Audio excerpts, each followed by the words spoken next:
It had its pleasant side. So he's talking in sentimental terms. It had its pleasant side, but yes, for the sake of progress, let's agree that we need to move on from it. So here's a man whose sentiments are not, he's not a bad man, but he's insufficiently good, and that's the problem. That's the problem of the public education system that does not cultivate the ordo amoris, is that it has not got enough in them to resist evil. And it needs to. There needs to be. The people, particularly teachers and leaders, need to be good people. They, not just bureaucrats who are able to administer in functional ways, follow policies and processes. You know, Robert's Book of Rules. That's not going to be enough.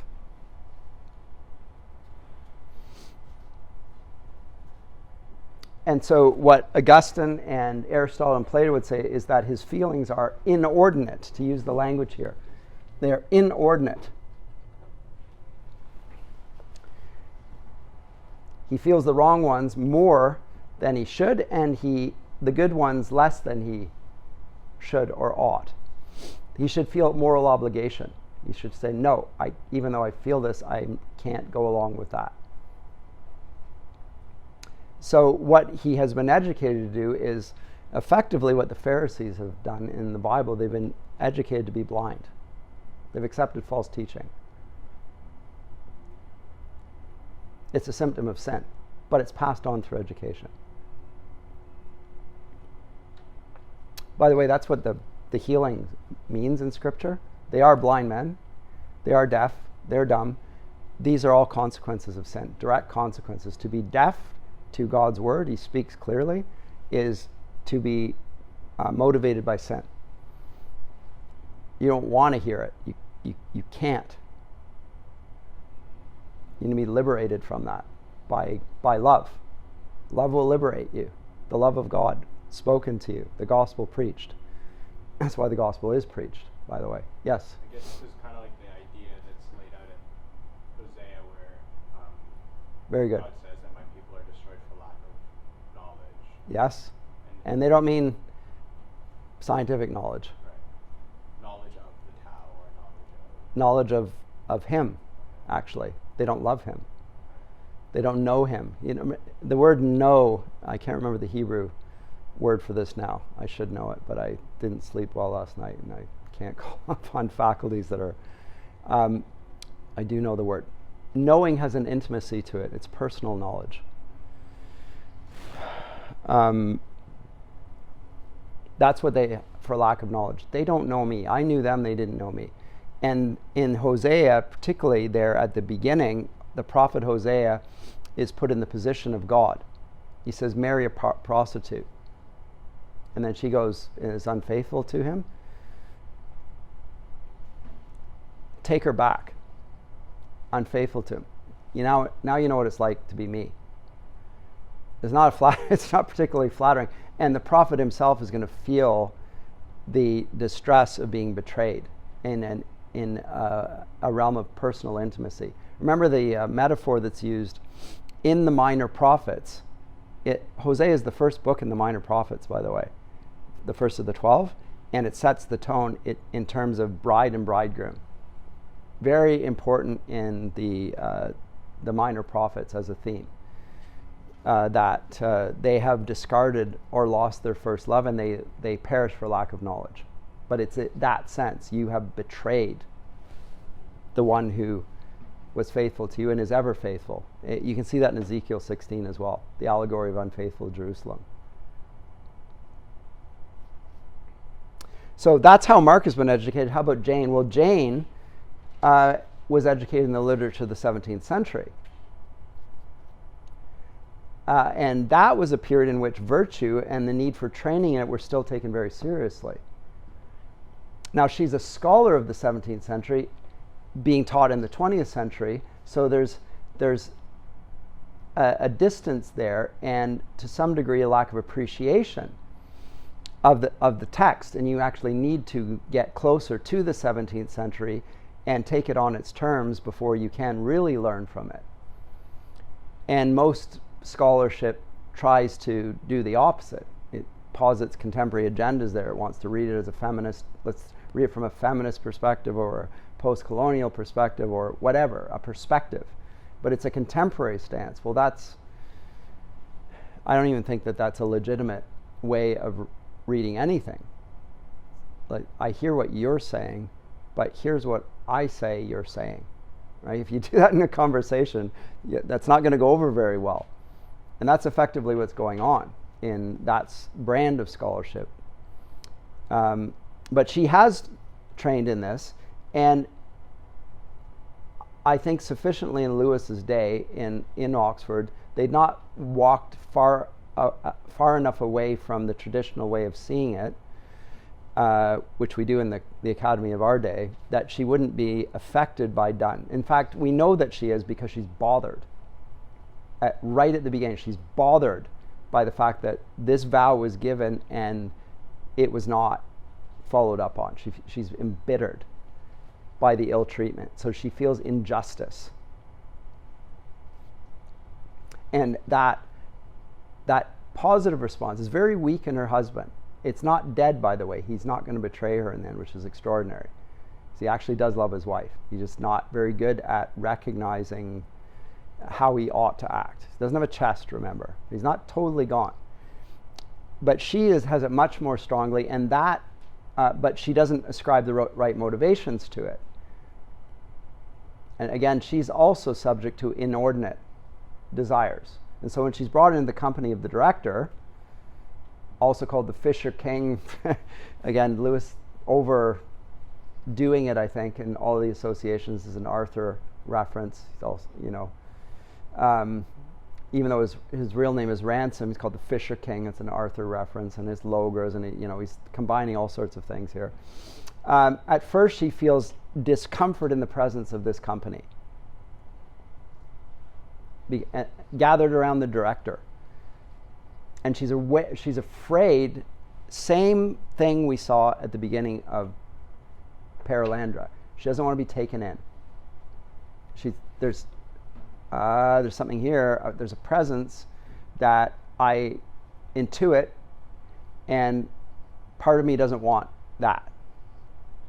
So there's a conflict within the character, just like there was, as I say, at the beginning of Paralandra, and that's in the presence of this company.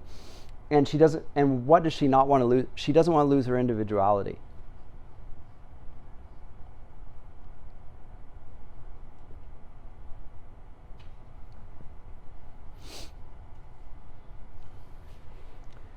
She's in two minds, at least here. She wants in, she doesn't want in.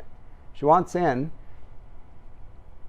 the sense that she's desperate, like a person who is thirsty for the water. But like at the beginning of, is it the Silver Chair? Where the water's there, and Aslan's there, and what's the girl's name again? Jill Pohl. He invites her to come drink the water, and he's there, and she doesn't want to do it because she's afraid of the lion. Wants to know if there's another place for water. There is no other water. And she doesn't want to come forward and say, well, and he keeps talking to her, will you not drink? And I'm afraid. Will you not drink?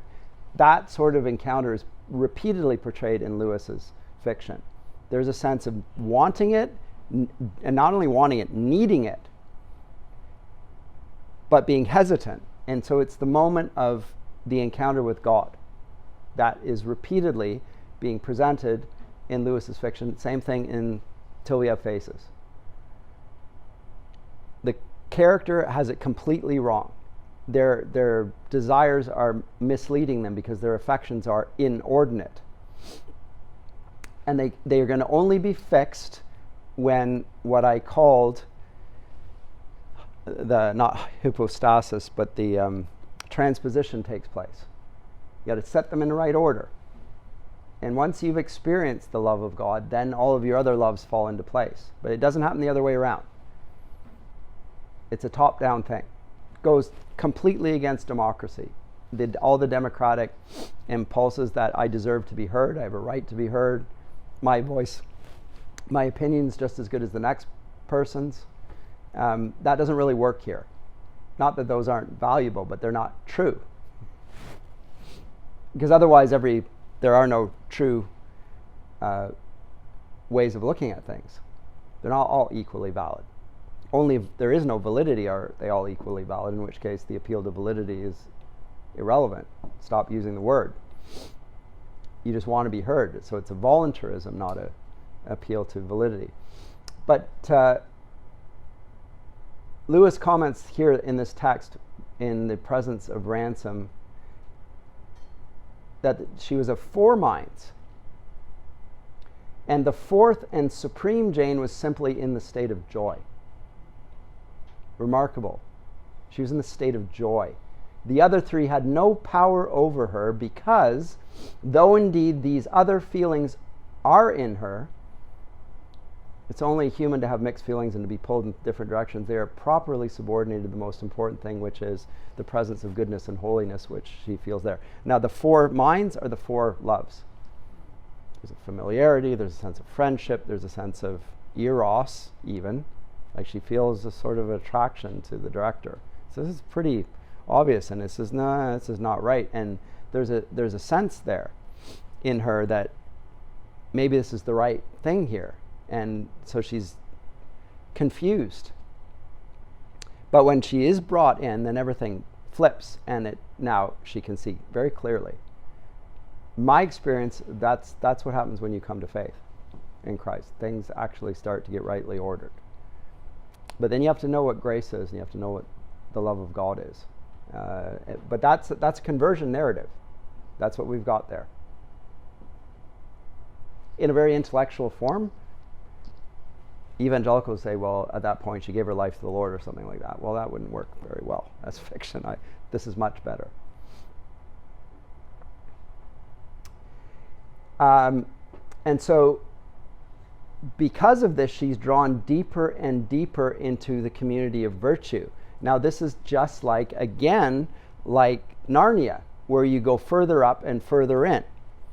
So there's the life of this world in which the children leave, the Pevensies, the four of them, and they go down to Narnia, or through the wardrobe, or whatever means they access Narnia. There are multiple means. They go through a picture as well, picture frame and all that, which is a picture of a boat. It's like the Rime of the Ancient Mariner, a painted ship on a painted sea, and there's an albatross in it, and he's riffing on Coleridge.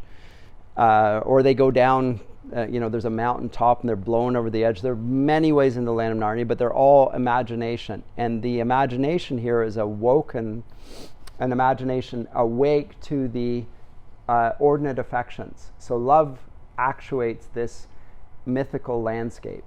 It is ordinate, right? That's the beauty of Narnia. It's not just a story, it's a story in which the affections are ordinately displayed. Virtue is virtuous, there are kings and queens of Narnia, and the villains are very villainous. That's good guys and bad guys. But that is just a mythology. It then gets applied to life at the end of Narnia, where they go through that stable, and then they enter the real Narnia, right? But it's a dark place. It's heaven. And then Aslan calls them to go further up and further in. And they just keep on drawn into love, and more or less a Dantean portrait here of ever more deeply brought into the presence of God. So it's not you've reached the end goal, which is the way we tend to think of eschatology or even teleology. So now you've finally arrived at the destination of love, but love is a relationship, and that keeps on intensifying. So that the right word for it is joy. Yes? I guess maybe similar to what he's doing now in this Hideous Strength is he's blurring the lines between the supernatural and the natural realm, the spiritual realm and the natural realm. Would it be fair to say that even to that, like how there's many different ways into Narnia, that there are many different ways somebody encounters or somebody is drawn into this reality? Like, is that? Oh, absolutely. Okay. Sure. I do think that. But he presents it chiefly in this novel, like in many of his, in terms of love, and particularly romantic love here. And although we can talk about the four loves, and Lewis does, he's the one who comes up with this idea and talks about it in scriptural terms as well. Talks about storge and philia and eros and agape love, which he finds in the New Testament. And God calls us his friends, calls us his family, calls us his beloved. The dominant of those three is the beloved. That's the one that concludes the book of Revelation. And it's not that the others are wrong, it's the others are included in this. So this is the higher form of those. But of course, the highest of the four is the agape love. It's a self-abandoning adoration. And it's not, there's no natural correlate to it. Because, as I say, in romantic love, we love somebody who's lovable, somebody we find attractive, desirable, beautiful, in whatever way beauty is understood. It can be physical appearance, it can be character, it can be all sorts of things. But agape love is love for what is fundamentally unlovable. There's nothing there in the object. Because remember, God, the holy God, loves a sinner who despises him. He's the whore. Right? That's the portrait of Hosea. Marry a prostitute, there's what it's like for me. And so she is, but she's transformed in the process. Now this is important because the novel is hinged on who she is, her identity. She happens to be one of the tutors and connected to, again, English history. And there's a whole pulling into a historical, and so it ends up being a rereading of history and then a framework in where, well, there are two ways of looking at English history. We can see it in terms of just the managerial Britain, a nation of shopkeepers, or we can see it in terms of the land of Milton,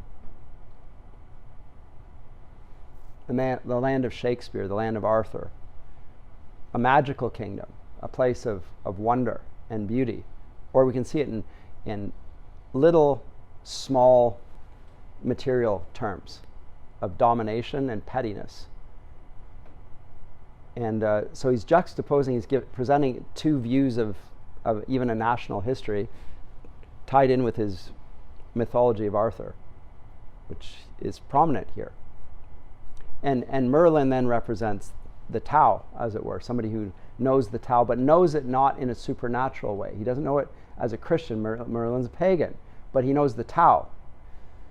And he also knows that what he doesn't know. So when he comes, so then there's the initiation between Ransom. I'll get to that later, because I don't want to get off track here. But when Ransom finally meets Merlin, you got to know the words. What are the secret words? You know, have you got the knowledge? And once he does, it's like he bows down to him, falls on his face. Here's my master, right? Because you know.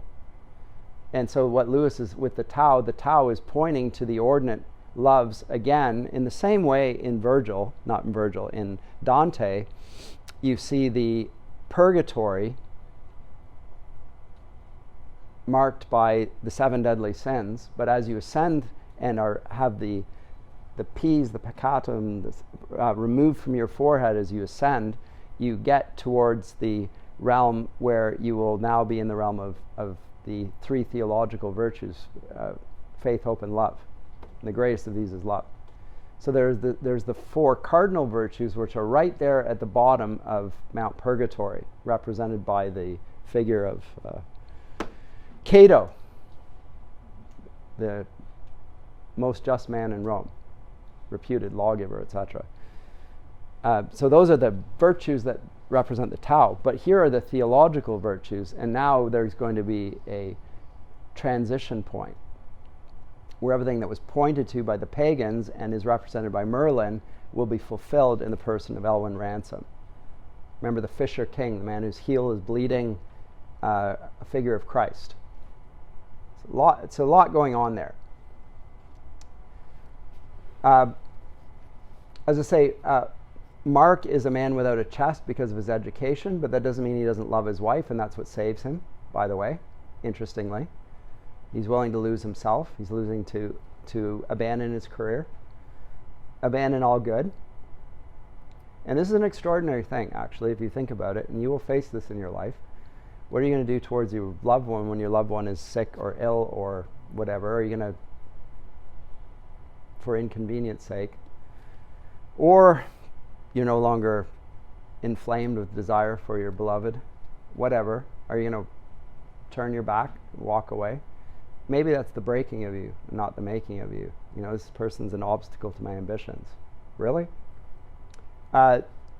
Lewis presents this encounter as a demonic one between the two. So there's a couple that's at the center of this whole story. And that is the frame. So he makes it, I said it was apocalyptic. It's also very personal and relatable in that sense. Who knew that the relationships of a human couple could have cosmic significance? That's what's effectively being said. But Lewis portrays this as the work of Satan and his devils, who provide a moral education that's inverted, diminishing and extinguishing everything that draws us to the good and the true and the beautiful. So by trying to reverse our affections, make us love what is hateful, to call what is good, what is evil, good, and what is good, evil. And we'll see that in here. There's a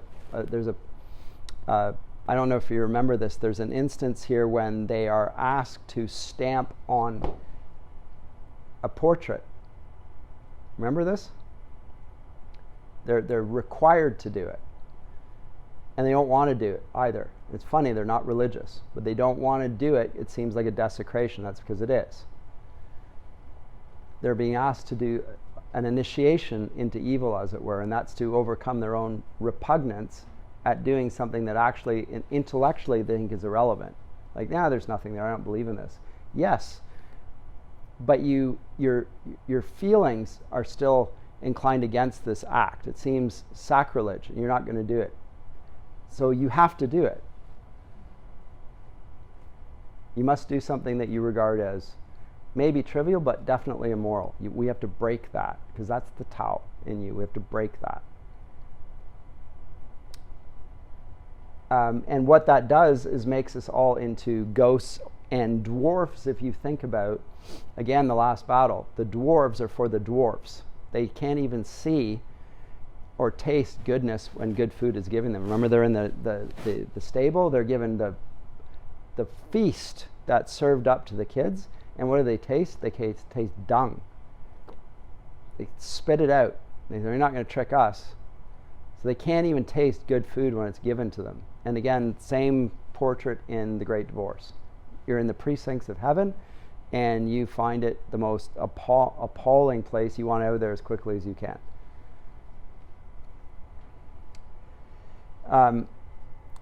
So the advice that Screwtape gives to Wormwood is of the same nature. You want to get them to attune themselves to not loving anything good. You want to move them away from that, and don't suggest that there is a goodness, that there is a moral choice, because that's how the enemy beats us, by making them realize that there's more at stake here. You want to trivialize it to the point where what was once a large barrier has now been put down to the point where the grass is cut so near it's on the ground. You've just walked over a big hurdle, and you didn't even realize it. It's exactly what the White Witch does with Edmund. She preys on his inordinate affection for Turkish delight. Can I have more of that? No, you had enough. Why? Well, it's the addict. Well, yeah, I'll give you a little bit more, but you gotta bring your siblings here first. And she's building on something which is negative. He resents his brother Peter, and he wants to get back at him. that comes out in his thoughts and his words. Same thing with Eustace Scrubb. He's a rotten kid. Nobody likes him. You know, you'd want to beat him up. In fact, they do want to give him a good punch because he's a rotter. And he does everything to irritate and aggravate his cousins. The worst things he could do, he tries to do.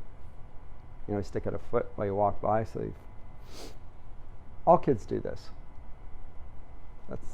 Or most kids do this. But this is just the beginning of the enticement that pulls you away from goodness and leads you to more and more wicked acts. And in the end, he betrays his siblings to the White Witch. So there is an infernal pedagogy, and this is the thing that could be missed in the abolition of man. It's not just that they're neutering everything. It's an infernal pedagogy, because it's taking away the virtues that would lead you through the ladder of the Ordo Amoris up to God himself. You blunt those virtues and say that they are nothing, and you're paving the way for the devil to come in and do his work without impediment. It was not for no reason that the Weimar Republic was marked by all manner of sexual immorality and a lack of firm conviction about anything. And in 1986, Alan Bloom wrote a book called, what was it called? No, that's not the word. That's the problem when you act on no sleep. I've forgotten the name of it. Something about the American mind. I'm not going to. Closing of the American Mind. Read it at the time. What is it called? How Higher Education Has Failed Democracy and Impoverished the Souls of Today's Students. How about that one? It is a Lewisian argument. He notes, and it's more true now than when he wrote it, that the only virtue that his students have is tolerance. It's the only virtue they have, which isn't even a virtue at all. And he says it's exactly, he's Jewish, by the way, Aristotelian. He says that it's the exact same landscape that the Nazis had in the Weimar Republic. They came out of this. Watch out. He's a warning. Lewis is doing the same thing in England in 1943.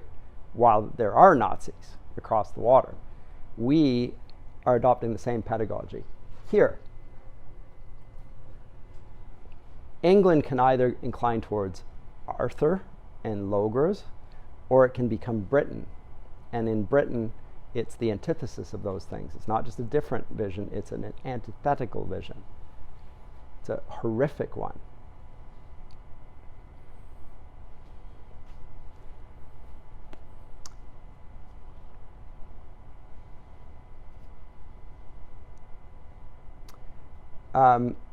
So a year after he wrote That Hideous Strength, he gave at King's College London, he gave what was called a commemoration oration. It's a speech, largely filled with students. Not his students, but students at King's College London. And he gave the sort of advice that he would have wanted to give to his students if he'd been allowed to. It more direct moral address. He can't do that in his literature classes. But he said he called their attention to an unwritten system and says this: you discover gradually, in almost indefinable ways, that it exists and that you are outside it. And then later perhaps that you are inside it. It is not easy, even at a given moment, to say who is inside and who is outside. People think they are in it after they have in fact been pushed out of it, or before they've been allowed in. This provides great amusement for those who are really inside. Now, he's talked about this in The Inner Ring, right? That essay that I had you read. And he goes on to argue that in all men's lives at a certain periods, and in many men's lives at all periods between infancy and extreme old age, one of the most dominant elements is the desire to be inside the local ring and the terror of being left outside. And this desire is one of the great permanent mainsprings of human action. Unless you take measures to prevent it, this desire is going to be one of the chief motives of your life from the first day on which you enter your profession until the day when you are too old to care. What is he talking about? A desire for love. The desire to be included, the inner ring. He says, of all passions, the passion for the inner ring is most skillful in making a man who is not a very bad man do very bad things. This is 1944. In 1961, Adolf Eichmann was captured by the Mossad in Argentina and brought to Jerusalem, put on trial, and he was the architect of the death camps in Germany, the orchestration of it, bringing people from the west to the east, and put on trial because he was one of the great criminals of the Nazi regime. And what they found was a little bureaucrat who said that he actually didn't hate the Jews at all. And his judges didn't believe him because he had sent millions to their deaths. How can you not hate them? He said, one, it was an order. It was a Hitlerbefehl. And secondly, he looked around him at people who were his betters, who were in the inner ring. He doesn't say that. People who were his superiors, and they said nothing and did nothing. So who am I, a little man, to resist and say something? Hannah Arendt, Jewish philosopher who fled Nazi Germany, wrote a work on this called Eichmann in Jerusalem, a report on the banality of evil. And she believed him. She got a lot of criticism for it. But she's explaining, I think, how people who are, as Lewis says, not very bad men can do very bad things. It's an appeal to human nature and sinful human nature. And it's not even the fact that they need to be the way we usually, they don't have to be Hitlers. They can be bureaucrats. Men without chests, right? Danger. So again, I think the address is terrific, and in keeping with this. That's what he's portraying in Mark Studdick. Mark Studdick could be an Adolf Eichmann. Instead, he loves his wife and chooses to risk everything rather than betray her. And that makes him, right? That's the making of the man. So in her case, she's drawn by something she desires. In his case, he refuses because there's something that is loathsome in it, and maybe it's because of what he does desire as well, and it's probably both. It would be repugnant to betray my wife. I also love my wife. Both of those, I won't do it. And that makes him. So there's a redemption there in that then. Very interesting. And both of these are in keeping with Ransom, who, remember, is named after Christ. He says, my name too in Paralandra is also Ransom. Right? So you were not named by accident. And that little odd explanation of him being Ranulph's son and all that, and yeah, whatever. But the corrosive power of evil that never announces itself as evil, well, that's what the Ring of Power is in Tolkien as well. If it were called the Ring of Evil, would anyone ever put it on? No, but it's the Ring of Power. And what's wrong with power? I'm going to use it for good. I'm good, there's power. I'm going to use the power for good things.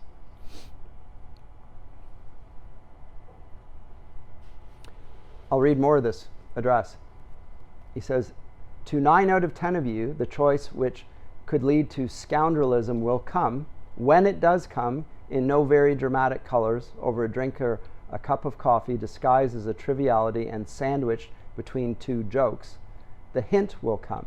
And when it comes, you will be drawn in, if you are drawn in, not by desire for gain or ease, but simply because at that moment when the cup was so near your lips, you cannot bear to be thrust back again into the cold outer world. Just little, subtle. Don't think that the little choices, this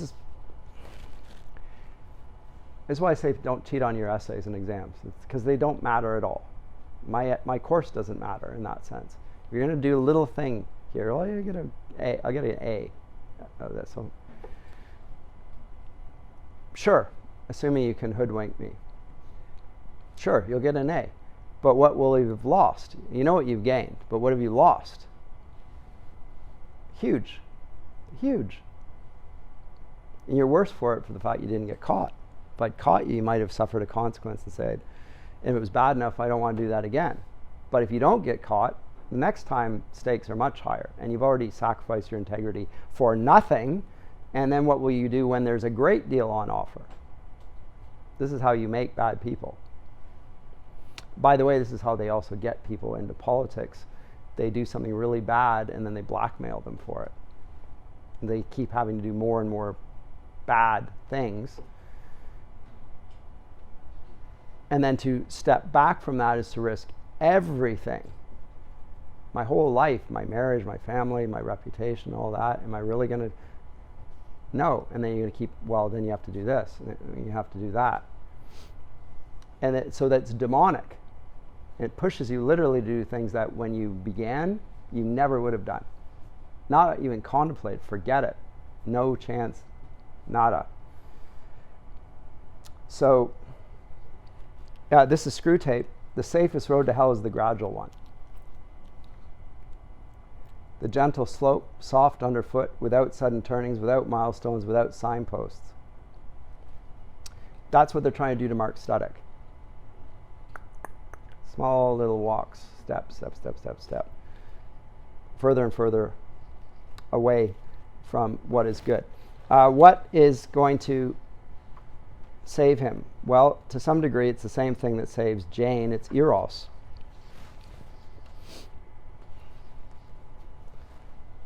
But eros now not in the... So there are 2 senses of eros in that hideous strength. There is eros unbaptized. That's his word for it. It's eros unbaptized. And it is terrifying, destructive, just like it's portrayed in Virgil's Aeneid. Right? Venus, the goddess of love, and she destroys those who her enemies. Who are her enemies? Dido. Shoots her with the flame arrows of desire and makes her destroy herself for love for Aeneas. She thinks it's all good. It's okay to follow her desires to their utmost end and destroys herself. That's what love does. Cupid's arrows are not kind. But when they're rightly ordered towards a higher form of love, of course they are. Jane is faced with both. And there's a few moments when she's thinking the wrong things and the director says, don't. He says, don't, as in don't even think that thought, because I know what you're thinking. You're mistaking the relationship, the love relationship in the company here. It's not me that you want. And when he writes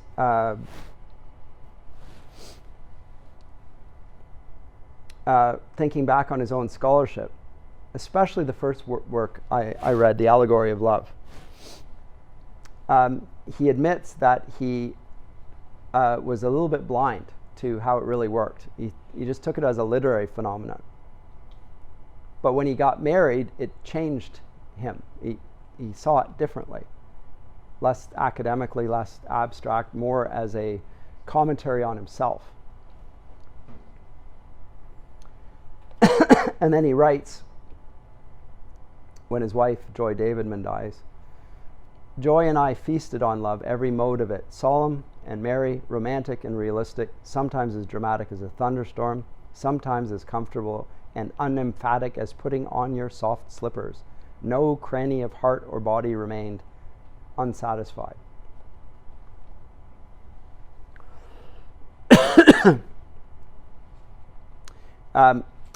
He's engaging with Eros here a lot in the novel. And yet Eros baptized. It has to be baptized. And to be baptized is to see the higher, the ordinate affections. And that will ultimately change Jane's view of her husband. She desires her husband. In fact, what does the company do with her? What do they tell her to do? Go back to him. She doesn't want, she wants to stay with them. Go back to him.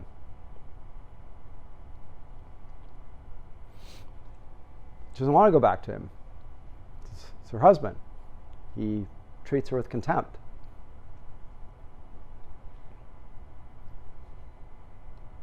Now, the motivations for this are a little bit mixed in the novel, because there's more than just the relationship of the two of them at stake here. There's a whole larger agenda at foot, right? Because it's the powers of good and evil, and they just happen to be centered around the couple.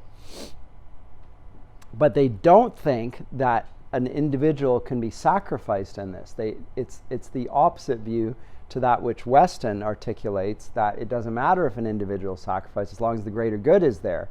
They exhibit the exact opposite again. No, it's important that you honor your commitments, and you're married to this man. Go get him. She doesn't want to do it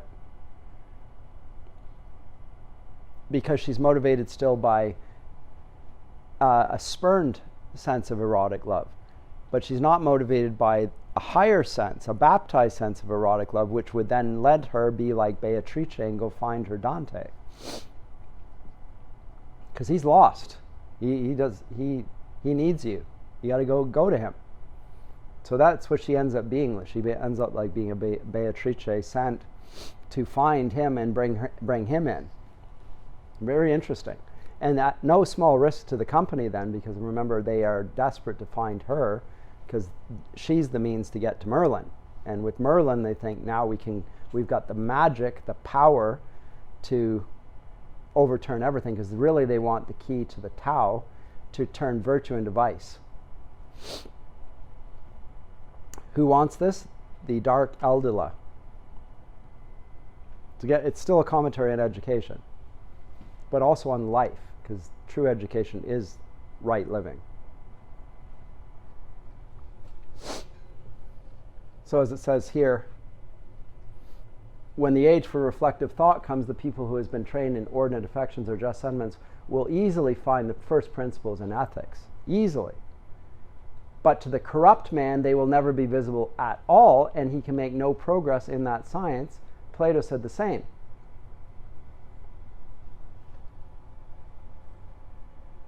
You got to have to make the child love what is lovable. And all this before he is of an age to reason.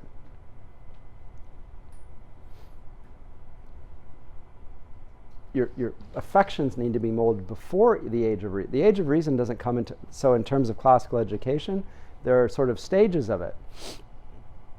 Or at least so argues Dorothy Sayers. There's the grammar phase, the dialectic phase, and the rhetoric phase. The dialectic phase, or logical phase, that's grade 7, grade 8, thereabouts.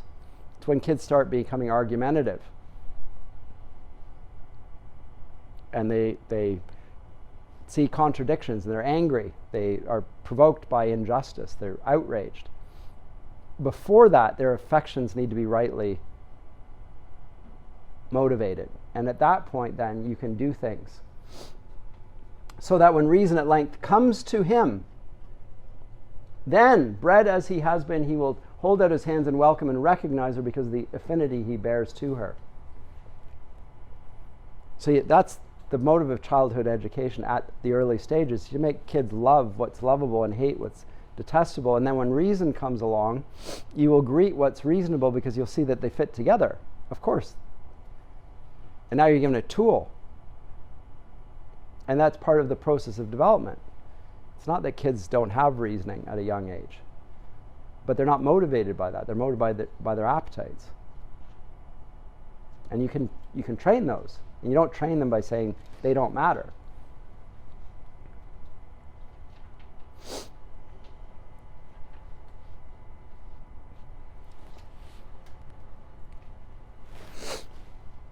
Questions or comments at this stage?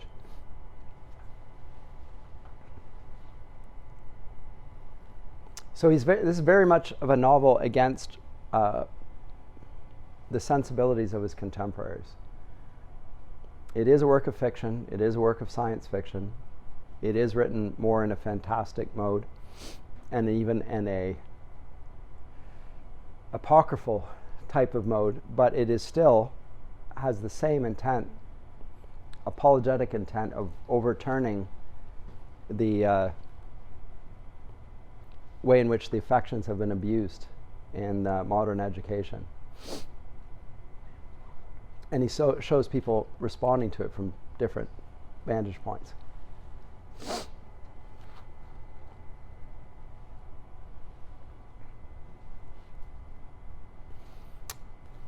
No comments. I know what I want to talk about. I want to talk about the outcome of all this.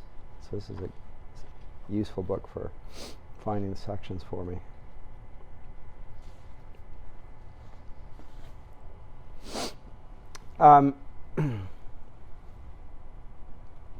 Lewis wants to talk about joy and fulfillment in this.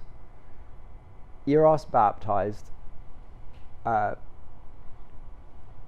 God being brought into the presence of the company. Remember that there's two companies here. There's the NICE and then there's St. Anne's of Belbury on the hill. And the one company is just a ragtag collection of individuals. Some of them believers, some of them not. Whereas the NICE is heavily organized, well-funded, national in its significance, even international. It's got all sorts of degrees and power. And the little company, all they do is pray and treat each other with compassion and love. And Lewis sees in the ceremonies of ecclesiastical service in the church something which he finds instructive in life. So he says of the ceremonies in the church, he says, "It delights me that there should be moments in the services of my own church when the priest stands and I kneel." He writes that in membership. And he also notes that as the because there's a recognition of difference and hierarchy. And so you'll notice in he does this only in two places. In The Lion, the Witch, and the Wardrobe, and in the last battle, he presents the Lucy and Edmund and Susan and Peter as adults.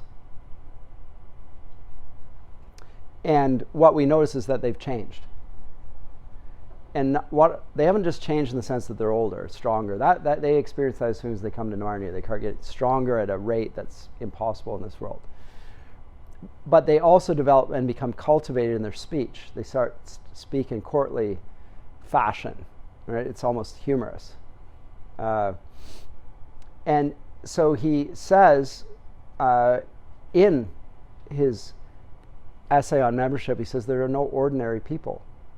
And you've never talked to a mere mortal. Nations, cultures, arts, civilizations, these are mortal, and their life is to ours as the life of a gnat. But it is immortals whom we joke with, work with, marry, snub, and exploit. Immortal horrors or everlasting splendors, next to the Blessed Sacrament itself, your neighbor is the holiest object presented to your senses. So there's a joy there in these common day situations which this company at St. Anne's is experiencing, which has a power to overturn, despite its apparent futility, that is able to overcome all of the power of their opponents for all of their apparent strength.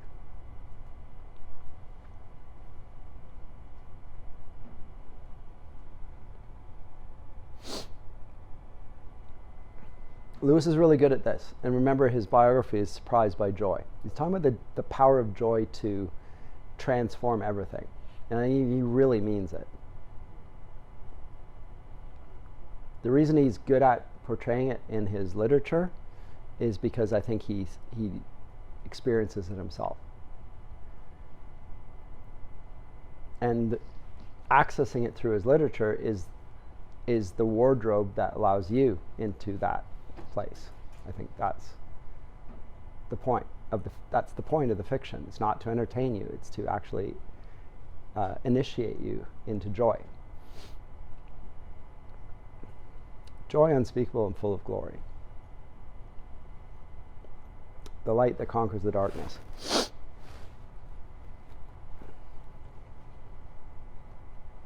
This is in the last battle. Portrait of Aslan's country. What is it? There's no portrait. Isn't it? And for us, this is the end of all the stories. And we can most truly say that they all lived happily ever after. But for them, it was only the beginning of the real story. All their life in this world and all their adventures in Narnia had only been the cover and the title page. Now at last they were beginning Chapter 1 of the great story, which no one on earth has read, which goes on forever, in which every chapter is better than the one before. Now, as I say, this is an homage to Dante. The further up, further in, and the coming into the presence of love. It's not you've arrived at the last station on the subway line. You are now at the place where it goes up. So you were going like this, and now you go up, just like at the end of Voyage of the Dawn Treader, right? When he goes up the waterfalls and up. Same thing here in the last battle. He now goes up. That's what happens at the end of life. You go up. You don't just stop and you're standing around. No, you change from glory into glory. Hard to conceive. Hard to conceive. But it goes with the idea of the Ordo Amoris.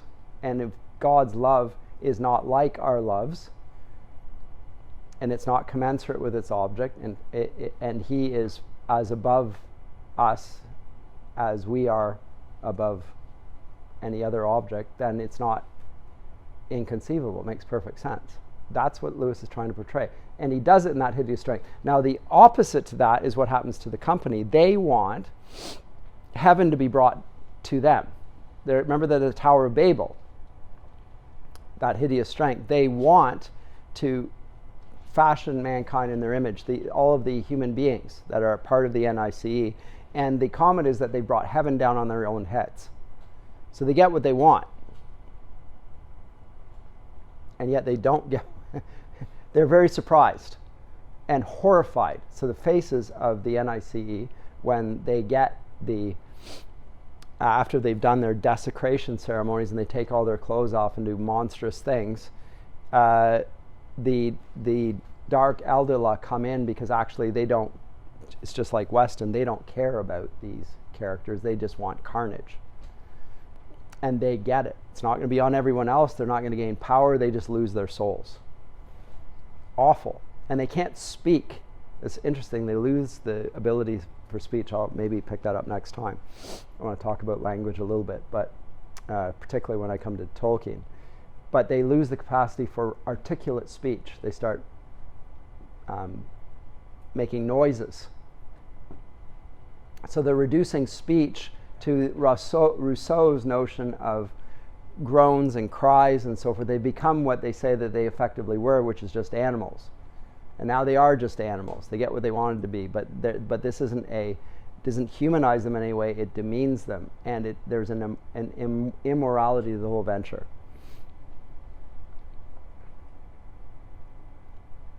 This is a work of fiction. I see it as commentary on life.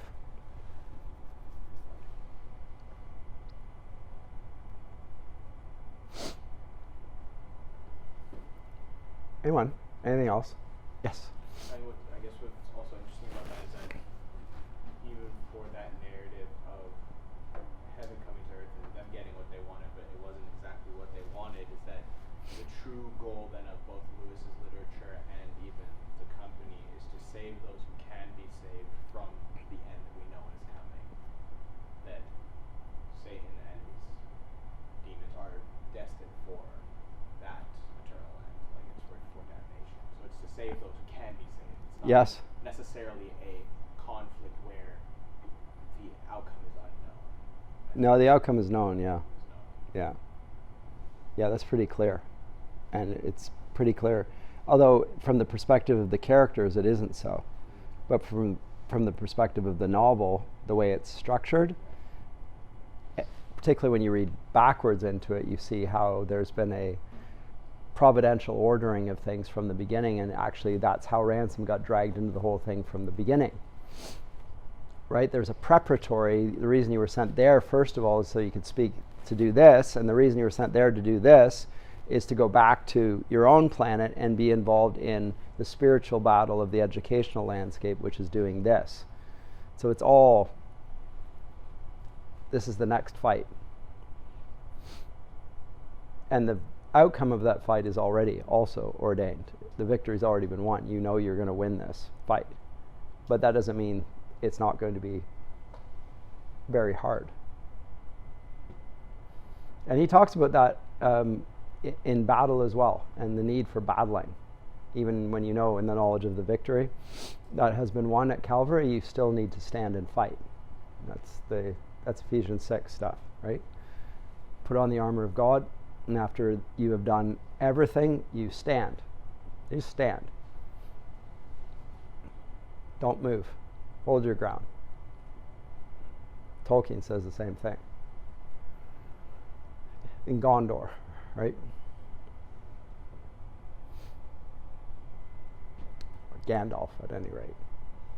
Same with Aragorn, right at the end when they go up to the gates, the black gates. We're going, and we have no hope of victory, but we're not going to lose. What? We have no hope of victory, but it will not be this day.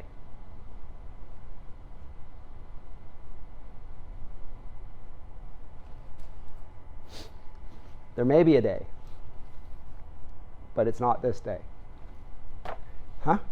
Well, he knows that Frodo's going and doing what he's... Well, but he has no idea what's happened to Frodo and Sam. He has a hope fostered by what has been said by Gandalf about the orchestration of events, that there is actually a plan here, that Sauron is not possibly divine, that will be his undoing because of his folly. Same sort of thing going on here. The pride of those in the NIC, they've got all the power. They can't be brought down. There's no way of defeating them. It's hopeless. I talked about this in a talk I gave to on euthanasia. Tolkien's 10 rules of life. It was me channeling Jordan Peterson or something like that. But the idea of not giving into despair. Hope is a great power of virtue. Chief weapon of the enemy is fear. Anyway, we're done for today.